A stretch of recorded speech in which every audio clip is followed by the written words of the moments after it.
Today's event is sponsored by or hosted by Mandala Space Ventures, and our sponsors are Fenwick and West, JLL, and Mark Toe is here somewhere. Mark, there you go. Thank you, Mark. Gadi Navon from Strategic Law Partners. Thank you, Gadi, and Strategic Law Partners. Anybody from Fenwick? Not yet, but thank you, Fenwick and West. And let me tell you a little bit, and then I want to thank the team at Mandala Space Ventures, Adi, Irina, Jesh, Kui, Michael, Brandon. Thank you, Brandon, for everything you've done to make today a success, especially for managing the panel here today, which is just wonderful.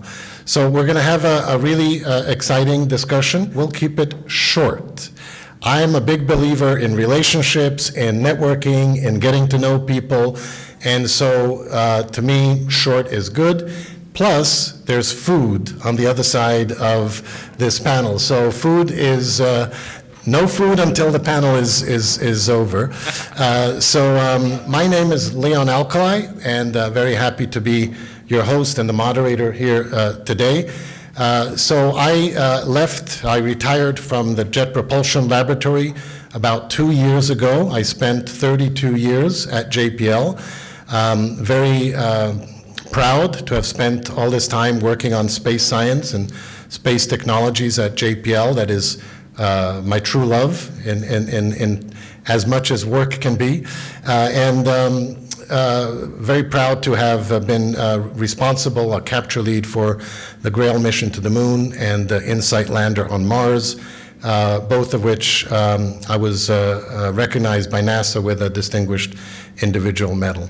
And so since my retirement 2 years ago, 2.5, I created two companies. One is called Mandala Space Ventures. I'll say a little bit more about that. And the other is a venture fund, a small first-time venture fund called Explore One. Dan Wallman, Dan Kleiman are here, and they are part of the team of Explore One. And let me tell you a little bit about Mandala Space Ventures. Again, in the spirit of not keeping you away from food, we'll make it very short. Mandala Space Ventures is a venture studio located in Pasadena. You're all welcome to come and visit. In Mandala, we create new startup companies and we invest in early stage startups. Explore One is a venture fund, and the difference is that Explore One would invest a little bit later in the stage of a startup company, and Mandala Space Ventures would be either incubating internally startup companies or investing in companies very early on. A few companies that we actually invested in Mandala, Explore One looked at and said, this looks like a little bit early for Explore One. Why don't you, Leon, look at it at Mandala Space Ventures? And we brought him into our studio, invested in him, and so on. So that's Mandala Space Ventures. We're located in downtown Pasadena, in the Pasadena Playhouse building. Beautiful offices. Come and visit us.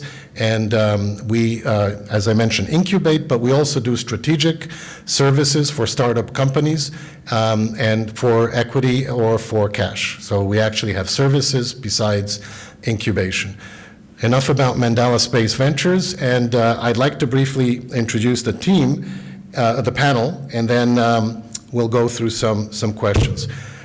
Travis Demeester, did I say it right? Is a program manager with the Defense Innovation Unit, the Department of Defense, premier organization for accelerating the adoption of commercial and dual-use technology to solve operational challenges at speed and scale. Based in LA, he specializes in leveraging autonomy, advanced manufacturing, and digital engineering technologies to solve strategic problems in national defense. Travis has extensive experience advising corporate, academic, and public sector clients on new venture design, rapid prototyping, R&D partnerships, strategic marketing, and venture fundraising. He also mentors startup founders and participates in angel investment networks. Previously, he served as an active duty officer and helicopter pilot in the U.S. Marine Corps. With over 500 combat flight hours, his career began as a system engineer on the B-2 stealth bomber program and EO, IR targeting and countermeasure systems at Northrop Grumman. Travis holds a BS in Aerospace Engineering from University of Michigan, a Systems Engineering certification from Caltech, and an MS in Management from Stanford Graduate School of Business. Travis, thank you for your service. Thank you, Liam. My pleasure.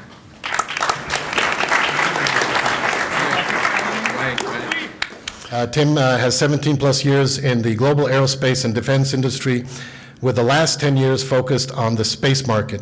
He has held multiple positions in aerospace and defense, primes focusing on strategy, business development, and integrating innovative technologies into large-scale satellite programs. He was also VP of Business Development at a space startup focused on AI/ML, space operations, and federal services. Joining PricewaterhouseCoopers, he is supporting clients with strategy, technology development, and market entry opportunities. Thank you, Tim. Thank you. Adam Wong. Adam is a COO of Neuron Space, building the laser infrastructure for ubiquitous and real-time space data utility. Previously, Adam was the accelerator manager at Starburst Aerospace, investing in and accelerating 30 aerospace and defense companies as they prepared for their Series A.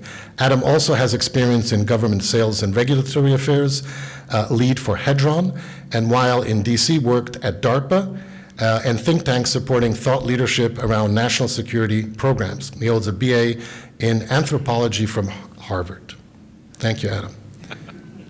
Aaron Ishikawa. Aaron is a partner and an investment team lead at Aerospace Ventures, an early-stage venture firm investing in innovative technologies that are transforming aerospace and defense. Previously, he was a trusted advisor to the U.S. Space Force procurement leadership, providing strategic guidance and space technology acquisitions. Thank you. And Tony Long, innovation manager at Northrop Grumman. So an electrical engineer by training, Tony started his career at Northrop Grumman designing integrated circuits for spacecraft. In 2013, he pitched the idea of building a makerspace for employees, which became very popular and spread to Northrop Grumman sites across the U.S. In 2016, Tony was named one of the company's 100 most creative people in business for bringing the maker movement to defense. Fostering and supporting innovation internally led to his current role running the tech scouting effort for the aeronautic systems sector at Northrop Grumman. In this role, Tony sources, vets, aligns, and builds engagements with early pre-seed to Series A startups to help bring innovation to the warfighter. Tony, welcome. So before we start, I'd like to give a round of applause to this panel. This is an amazing group. Thank you, Brandon, for working hard to bring this panel together. The topic is about the dual use, accelerating innovative dual use technologies. And then what I would like to do is just go individually, just give each one of you 2 to 3 minutes just to give a kind of key points on the topic of dual use. Just your gut feeling, your view on where we are today, what are the key aspects, only a few minutes each, and then we'll open it up for questions. So just to set the stage, space can and is, in my opinion, inherently dual use.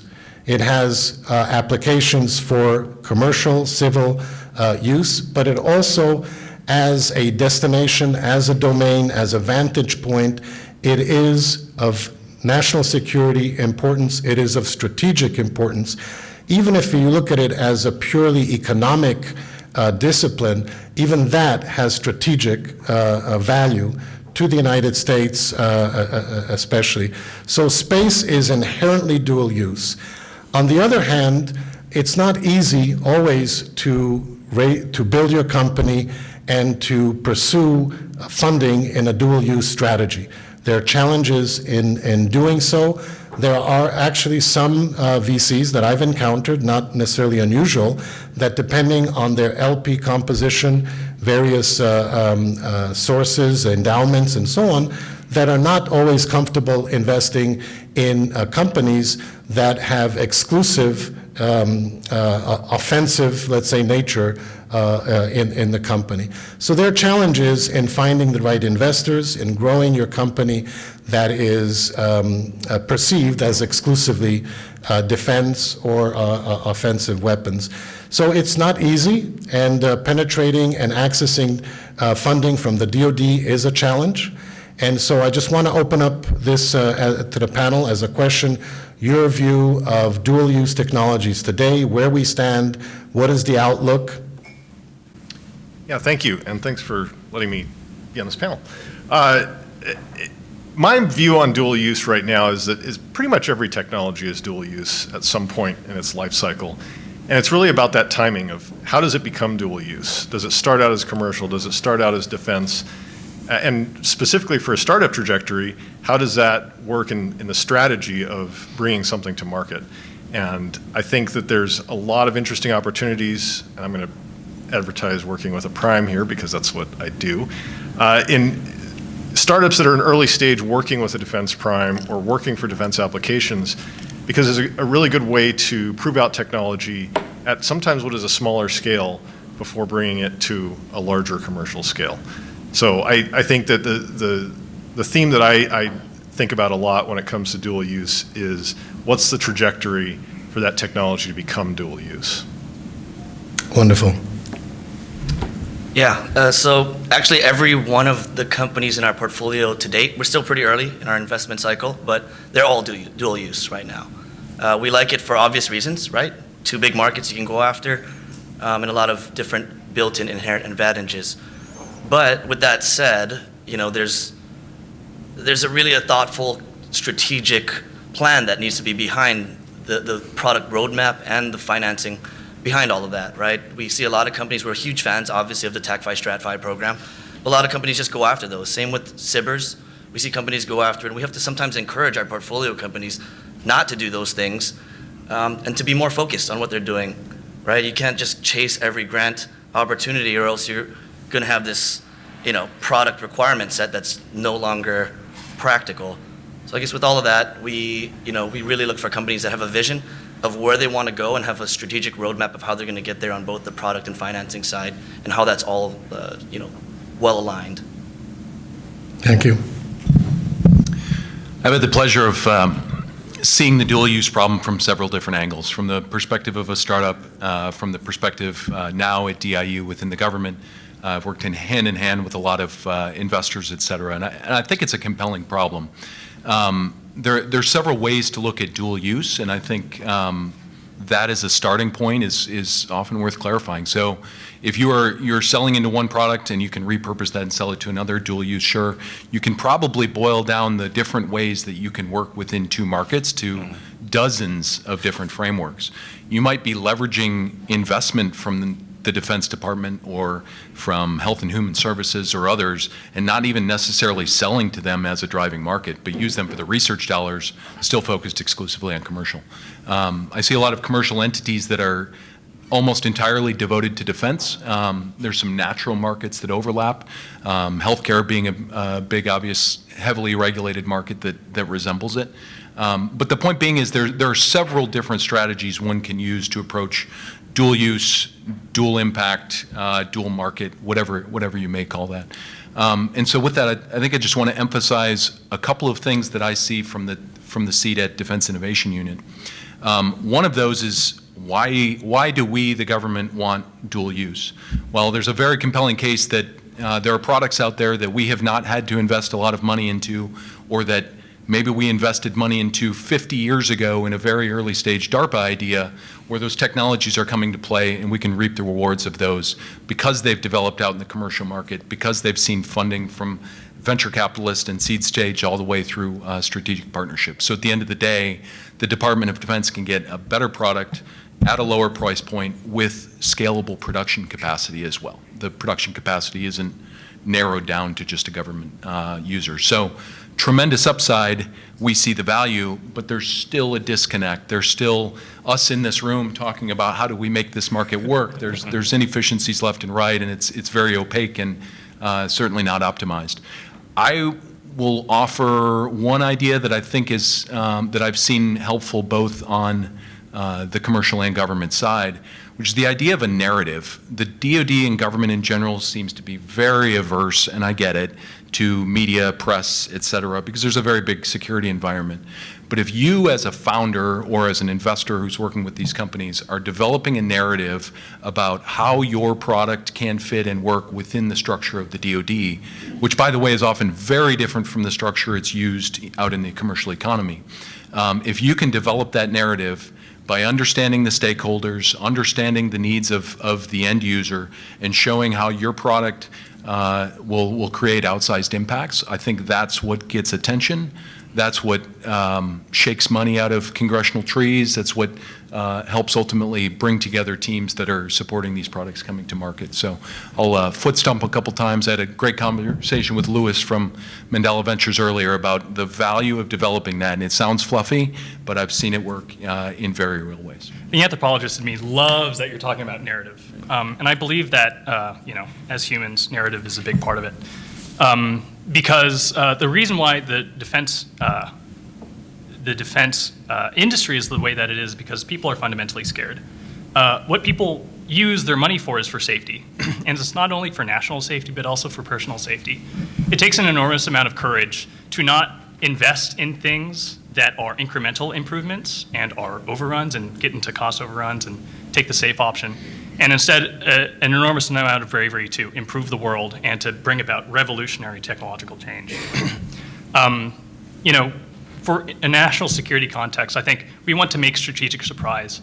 And strategic surprise, in the United States at least, comes from technological surprise. And technological surprise comes from giving money to strangers. Venture capital is legalized insider trading. And unfortunately, the government can't do insider trading because they'll get arrested. The narrative is so important because the procurement officers who find good ideas, who know the people well enough to trust them and to understand their technological competencies, if they know the team and the product to that effect, it is suspicious to congressional hearings, and they can be brought in and get into a lot of trouble. And this is the environment that we're in.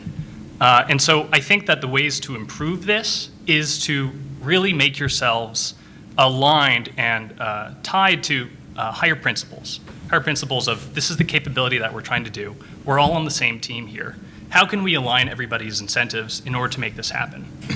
And having a consistency and coherency between the company and the government stakeholders so that if one person leaves, the entire relationship doesn't blow up and go away. Also, for this whole dual use thing, if you listen to the government too much, you're going to get in trouble. You're going to get the F-35 program with billions and billions of dollars over cost and extremely over budget. And so some of this dual use stuff is to keep the government honest and to keep the commercial side honest. The government side that yes, there are larger markets that we can sell to, and the commercial side honest that yes, this advanced revolutionary technology and capability will have at least this light at the end of the tunnel and this thing at the end of the rainbow. Wonderful. Thank you. Yeah, and from our perspective, our industry perspective, I resonate with a lot with Travis said. We view it through three lenses on commercial dual-use innovation. The first is the business model, the operating model that startups and legacy primes operate in. Legacy primes traditionally had to go with FAR 15, Federal Acquisition Part 15 requirements and cost structures, and that limited some of the innovation just for defense. Whereas startups and commercial entities are moving from commercial cost structures over to FAR 12, and so you still have to play in this government structure. You see that in the past in a lot of the new technologies. AI, the largest consumer of that was the U.S. government. So whereas now that it's hitting mainstream commercial marketplace, how is that accelerating some of the go-to-market strategies, some of the acquisition of AI? You see that with hypersonics as well. Boom, supersonics is entering into that commercial marketplace for supersonic flight, but they also now have a defense capability that they released at the Farnborough Air Show on new technology that they can bring to the marketplace with that dual use capability. The second part of that, that second lens is more on the technology, is how do you start developing that technology for dual use capability?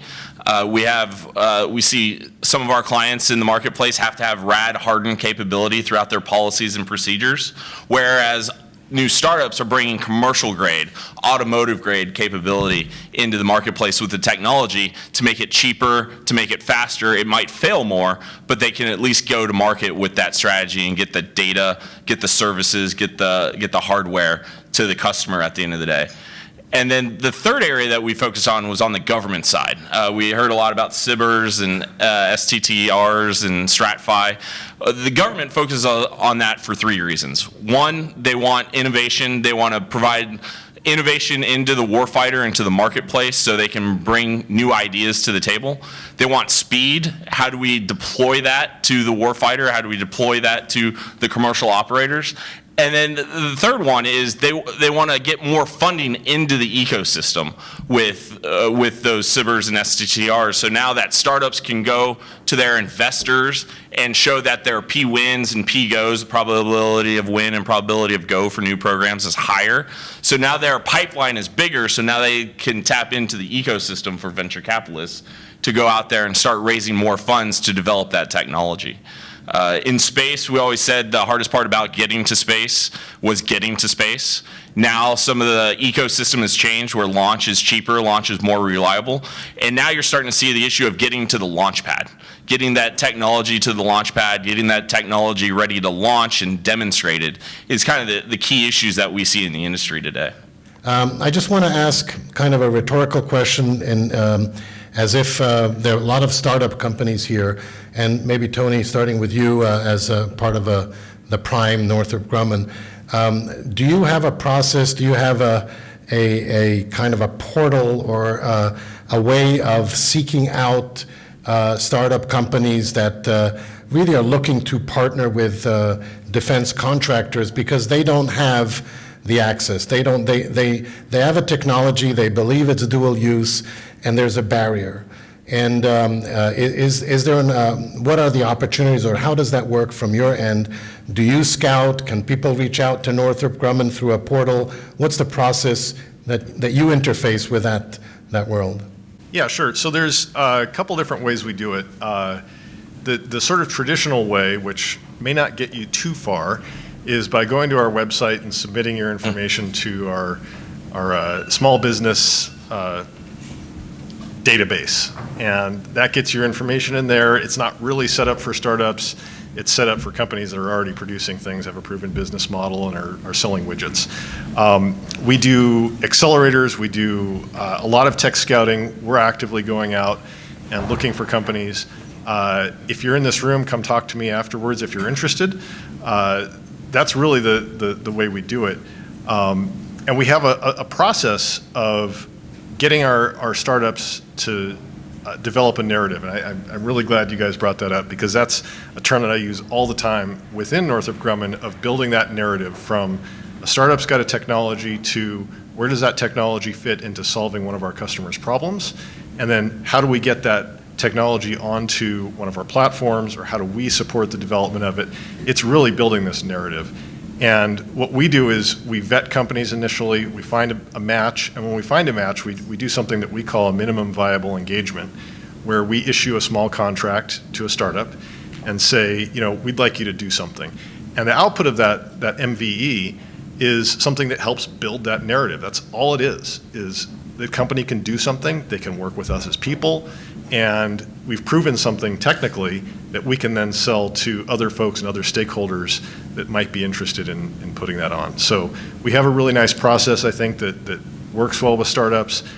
You can get to us through accelerators, through just one-to-one sort of things. We are working on a website that you can go to at Northrop Grumman to get your startup information in. And events like this make a difference. Yep. Wonderful. Anybody else want to just add to that question of where does one start? Travis, maybe? Yeah, I'd be happy to jump in. I think a key piece that develops that narrative, and you touched on this as well, is really understanding the customer and their environment that you're going after. And that sounds a bit cliche, but it is very real that I often see compelling pitches with fantastic technology, but we can't buy it because it's aimed at the wrong user. And I'll give you an example of that.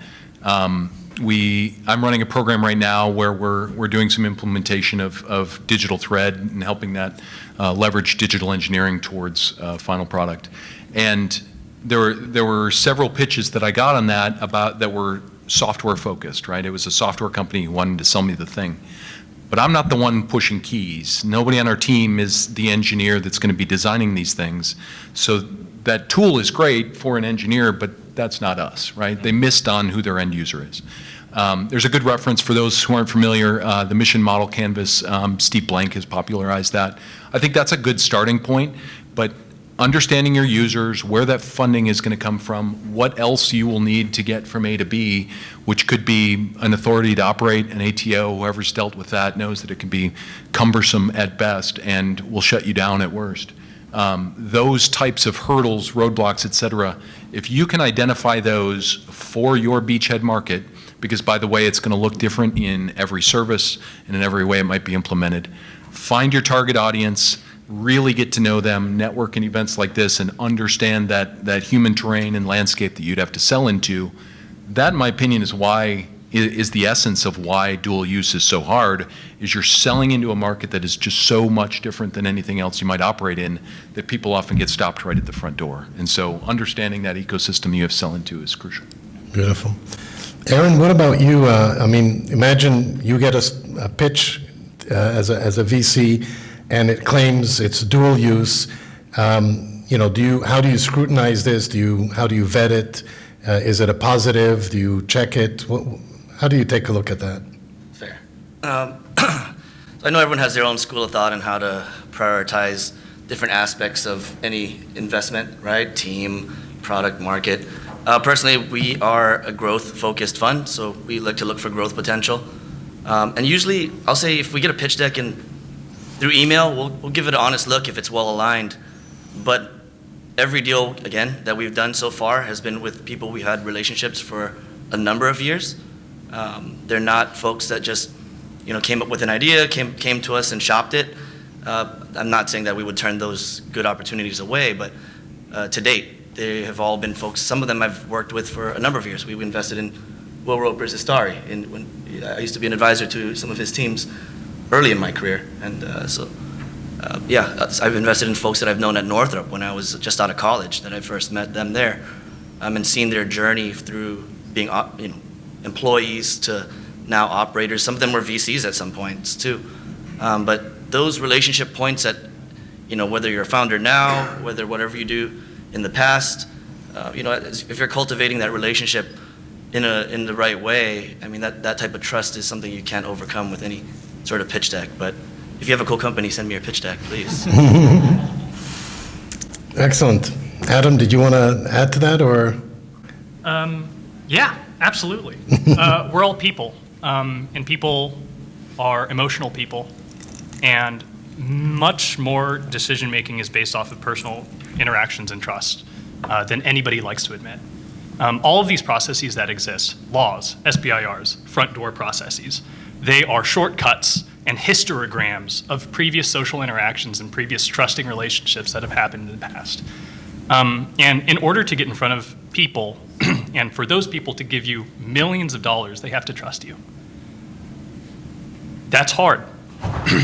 And the reason why laws exist is because people have taken advantage of and totally pillaged traditional routes to trust. And so it is your job. These people get pitched all the time. I pitch. It is your job to build that trust no matter what, right? And there's good ways, positive sum game ways of doing that, and there's negative sum ways of doing that. I think in startup world, it's one of the most honest places where it's hard to fake. It's hard to fake trustworthiness. It's hard to fake earnestness, and it's hard to fake all this other stuff. And so the hard work of trust, what that means is you have to meet these people face to face. You have to go through what they've been through. You have to read the same things that they do. You have to seriously and honestly be their friend, and like not in like a ephemeral way, but like truly align with them on their deeper identities. And I think that's the only way to be survivable enough, to live long enough to actually deliver a capability to the warfighter on a serious IDIQ level. Wonderful. So let's open it up for any questions. Adi has the microphone. Any questions from the audience? As the founder of a startup developing hardware and software platforms for unidentified aerial phenomena, UAP, detection, analysis, and reverse engineering, I'm keen to understand your perspectives on the evolving narrative surrounding UAPs in the context of dual-use tech. How can we align our goals with the interests of both the Congress and Department of Defense stakeholders? Moreover, what are your thoughts on the feasibility and potential challenges of securing government or private sector funding for this relatively uncharted field? You got this. It's a hype cycle. Take advantage of it now. There's going to be some congressional people that will pull you up in front of Congress and give you a lot of airtime. And there's going to be media production companies that want to use your stuff and then use that to make TV shows. There's very clear dual-use applications for that. Having crowd-funded aerial intelligence so that anybody can use their cell phone to take a picture of a thing, and then you triangulate and aggregate that data, is really good for drone defense, and really good for a lot of other silly things. Excellent. Excellent answer to a tough question. I run a defense contractor before here in LA that we always try to find a dual case and a dual business model fit in one company. For the defense side, that you need to spend a lot of overhead. You need to get an AS9100. You need to be on the preferred vendor for the big primes. There's a lot of effort, and which increases the overhead and G&A. And on the other hand, that if you want to push a commercial, that you want to be as lean as possible. So the two different business models seems to conflict within a company. And we end up with a start to spin off company, focus on commercial, focus on defense, and just split it. Yeah. So in a way, I agree with Aaron that sometimes, and now as an investor, I encourage a company to go one way or the other, not both at the same time, because that seems cannot fit it. So I'm curious to hear that if the questions coming up is curious to hear that if you've been seeing a successful business model or a way that you can structure the company that actually can develop the technology for dual use and while being successful in both area, either at the same time or in the different period of time. Just curious. Beautiful. I'm thinking about some of the companies that we're working with right now, and these are companies that I think are leaning towards starting with defense, but they have an eye down the road for commercializing their technology. And I think that it's important to, like you said, isolate what you're doing one at a time. It's too much to do both. The companies that I work with tend to be very early stage, and so we're not really worried about them being on an approved supplier list or approved vendor list. At this stage, we're engaging with them at a strategic level to say, we're going to support you with help from our subject matter experts. We're going to support you with figuring out how to get to customers on the defense side, how to get your technology out there. And then as we validate that narrative of the technology meeting a need, then we will start to get you matured, either through things like a mentor-protege program or so on. And in this process, I think you develop a lot as a company that you can then transition to a commercial application. So, a lot of the certifications and things, yes, they're painful, but if you're going to scale your company, they might be useful down the road anyway. So. I think there's another perspective too that you'd probably want to segment your advice based upon, and dual use isn't dual use broadly, right? There are many different examples. One of my favorite, I think one of the most impactful dual use technologies of all time is Microsoft Word, right? How many war plans have been written out on Microsoft Word, right? Same product, both sides, for them to use it, sell into defense market, probably had to go through hurdles, but looks very much identical to their commercial product by design. So a lot of times the dual use conversation gets steered towards technologies that are used tactically by the warfighter at the edge, et cetera, which is great. I think that we need more of that. But there is a lot that happens before then, the DoD, that really needs the help of commercial companies. So one of my focuses are tools of creation, I call them. And it could be leveraging some of the new value propositions of digital engineering, digital twin, digital thread, helping the DoD to virtual prototype faster, et cetera. So technologies in those realms, you certainly wouldn't have to go through AS9100 for that. Like, there's many of these technologies, depending on the angle they're going to take, if they land in the logistics or administration portion of the military, could have an enormous impact. They're not as tactical, not on the front lines as much, but still very much ripe for that push. And so I think, to circle back to the end, the way I would approach a company who says dual use is first look at the specific context of where they could land in the Department of Defense, and then steer based off of that. Yeah, and that's what we see as well as you don't see a lot of companies out there that are very good at defense and very good at commercial. They have a strategic decision that they have to figure out, am I going to go more commercial or more defense, and how do I set up that business structure to accommodate that? I think you see on a flip side, the government is trying to transition to buy what you can, build what you must, and exploit what you have. Kind of structure of, I need to go out there and buy these services or buy these capabilities that I can't develop in-house. So now when I look at that problem statement, and a lot of problem statements are not glamorous. They're not big ideas. They're just not fun to go do and raise a lot of money out of it. But how do you build those building blocks where I can then solve a problem set that's not glamorous for the government, but also build that capability for a commercial end user, whether it's oil and gas, whether it's drone management, undersea operations, those ancillary services that build into the business model. And I think you're also starting to see a separation between buying data, buying services, and buying hardware, and how then that layers back into your business model to go out there and set up your operations. Wonderful. Aaron? Yeah, I mean, if the question really is about what is the best model we're seeing, it's honestly bootstrap, sell to government, the same product to government and commercial, get to cash flow positive, and then don't take any VC money ever. But more seriously, the model that we do see that we've liked and we've invested into, a company, Exyn, that was a spin out of Penn's Grasp Lab. There are a lot of attractive dual use companies that are spin outs from universities that forego R&D money, forego that whole chasm. They have like a growth ready product with probably $100 million, $10 million worth of R&D put into this product, and they're ready to rock, and they're like a good fit with our team. So if you're just asking what's the best thing we're seeing, there's a lot of that. At one point I pitched 3 companies to my investment committee that were from Carnegie Mellon, Penn State, and ultimately Penn that I mentioned, Exyn. And they're just like, where do you source your deals from? Just go to Philadelphia and go to universities and find their spin outs. But honestly, that model, there's something to that model. So I had the opportunity to speak with one of the defense primes a few years ago, and they really wanted to grow their commercial practices, and they really wanted to go dual use.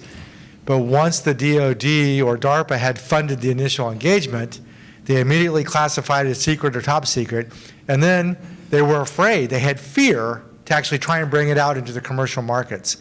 Any guidance to those as to, once you have DoD funding, what's the process and protocol that you can then take it out and spin it into commercial as well? Wait for China to sell it. A lot of that's in the backswing, right? The terms and conditions by which you took that money at first, and I think that's a case for a good VC who's invested in you, who understands the nuances of that, and so I think you can get yourself into a pigeonhole that's tough to then circle back to the commercial markets just by virtue of what you did early. Classification, always a sticky issue as well, but there's not necessarily a need for fear there. Ultimately, there are answers and paths by which those things can happen, and so I think that's another example of really understanding the processes that you're getting to and the handcuffs that you've taken on by getting into those. Culturally, they created that Oh, certainly. It is much easier to leave something classified than to stick your neck out and push it forward. But they're I won't call them straightforward, but there are definitive rules about how that works. We've talked a lot about approval from the direct customer, but I'm curious about the role of Congress and congressional approval in moving into actual large-scale program dollars, and how involved you think the startup needs to be into that versus their champion that they should have by that point. That goes back to the whole ecosystem that you have to play in for A&D. You have the government, the regulatory aspect of not only Congress, but also FTC, FAA certification. You have DoD that you have to follow their rules. You go into the commercial marketplace and look to see if you team with anybody in the commercial marketplace, what kind of regulations and partnerships and go-to-market strategies you have in the commercial marketplace. You have academia and the think tanks that are out there to support that ecosystem. So there are a lot of hurdles, and it's just not Congress. But at the end of the day, that's where the appropriations get laid out for these buys and these acquisitions that come from Department of Defense or come from some agency. So especially with it changing every 2 years and new elections having to take place and new stakeholders, it's really a churn and a cycle to understand that network of who influences my product, who are the traditional stakeholders, who are those silent stakeholders that you have to advocate with, and what industry groups can you then support you, and venture capital firms can support you through that process as well. So I'd say it's not just Congress, it's the whole ecosystem that you have to manage. It was brushed on there too, but Congress is a stakeholder in that they're a direct funder in some of these cases. And I encourage you to make a relationship with your representative. Mm-hmm. Many good reasons for that. And I see on the other end funding showing up that has either a very narrow topic area, of which probably only one or two companies that happen to be in that person's district could do, or in some cases they're even by name on the appropriation. And so Congress, they can be your advocate, and I would use them that way. Now, how that works in the bigger defense system and some of the problems that creates, I think we could set up another panel for that at some point. But I put that right in the same bucket of really understanding the market you're getting into, and they are one of the most powerful players that you will see when it comes to what DoD buys. And there's some efforts underway, I think, that have been relatively public recently about giving program managers the authority to manage their money on a portfolio perspective, which I think could be healthy. But as it sits right now, you might own a program and you don't have the ability to reallocate money into or out of it because it's been congressionally set. So knowing that those roadblocks exist and that we are planning now for money for 25, 26. And so if you have a product that wants to see the light of day, you'll hear this probably from VCs as well, like SBIRs are great, non-dilutive R&D great, but that's not revenue. Correct. And definitely not to be confused with it. The revenue side is the production opportunity when you get into a production contract. Congress will allocate that money. It's not showing up any earlier than 25, so you better get started right now. Wonderful. One more question? So in the follow-up of the other question, if you sell to the defense and then you're trying to commercialize it, you guys are kind of representing all aspects of the industry, so I'm curious to know what your thoughts are as far as IP rights. So if you're a startup that has IP rights and you're dealing with the government, those rights are a lot more sort of open than if you're dealing with a commercial side. So I see two sort of big companies there, government companies, VC, and just what your thoughts are. That would be great. We have an IP lawyer here, Gadi. Yeah. No, we've seen proposals lately where there's a 50-50 provider of government commercial, and the government comes in and says, we own all the IP and all the data rights associated with this product. And so it's a fight of that's your bread and butter. It's your data, your IP, and your policies and procedures for how you develop that data and how you implement that and how you structure that within your organization. So it's a fight. Sometimes it's a no-go of government customer, I can't do this because this is, going back to the narrative, this funds the other operations to make it 10% cheaper than if you were to buy it solely as a government product. So it's definitely a narrative and a lot of explaining to do, and government contractors are the government's open to that conversation. But it's definitely something that we see day in and day out. I think it's important to look at that one in phases as well, too. So if you're on a very early stage DARPA exploration project where you're looking at nanoscale robots or something, right? Like a technology that's far from being commercialized, you're going to have a lot different IP picture than if you're selling directly into a program of record that wants your product now. We at DIU are intentionally very accommodating on IP rights, but that's not the case across most FAR contracts. Now, my personal opinion, I don't think the government has would not be able to catalog all of the IP that it owns, right? Oftentimes, I am at the mercy of a vendor telling me, well, yes, you have government rights on this, because I have literally no other way to know in some cases. But I say that because the entry vehicle that you use into the product development pathway, that's going to be very deterministic on ultimately your IP hold. So as an example, the Manufacturing USA Institute, they have probably 20 at this point public-private partnerships. America Makes is focused on 3D printing. SESME here at UCLA, Clean Energy Smart Manufacturing Institute, they're all across the country, and they're focused on specific manufacturing technologies. Most of their, they have a consortium model, and it's considered very healthy for IP. They're developing this. You get some of your IP gets shared across the portfolio, but you get to take and commercialize a lot of it just by being, by virtue of being a member there. And the government is not owning or having government use rights on any of it at that point. So if you then show up to compete for a FAR contract, you have IP that's already yours, and it would be a bigger stretch for them to take a portion of that. Whereas if the government had paid for that directly, then they've got an easier stake on it. Okay, one last question. Yes. Hi, thank you. Vlad Kuznetsov, Silicon Valley-based startup, counter-drone kinetic interceptor. Well, our revenue first opportunity would be in Ukraine, whereas the non-dilutive grants we want to get here, obviously, in this sphere. So what's the best way not to basically trip all the ITAR and still have the opportunity to go after probably 1 billion TAM market in Ukraine to basically shoot down all the Russian drones? Thank you. I'm thinking that if it's designed for military use, it's going to trip the ITAR automatically, and that's okay. You just have to go through the licensing, and that's part of the process. I don't think there's a way around that. I think that the Ukraine question, though, is a good one, and this probably relates. On ITAR, I mean, I would talk to an attorney about that. That's going to be a very context-specific. But the process of getting arms into Ukraine has been cumbersome at best.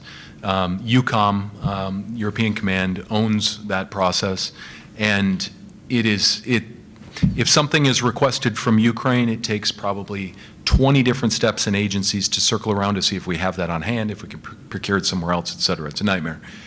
In short, what I'm seeing is a lot of companies literally going there into some of the surrounding companies, getting to know the avenues by which those products are getting in and making the sales directly. We, DIU, haven't gotten involved in any of that yet just because of how cumbersome that process is. But we've seen a lot of success from the companies that we work from who are creating relationships over there and selling directly. So I'm absolutely not advising you to go do that behind the back of ITAR, but I say that because there is more than just ITAR as a challenge there. It's a logistics challenge and finding a sales and distribution channel. We are already there. Perfect. So Perfect. We definitely gonna sell very soon. It's more like just sort of still be eligible for defense government contracts. Yeah, absolutely. And again, I think an attorney is your best route. So let me end it with ITAR. And let's thank the panel one more time.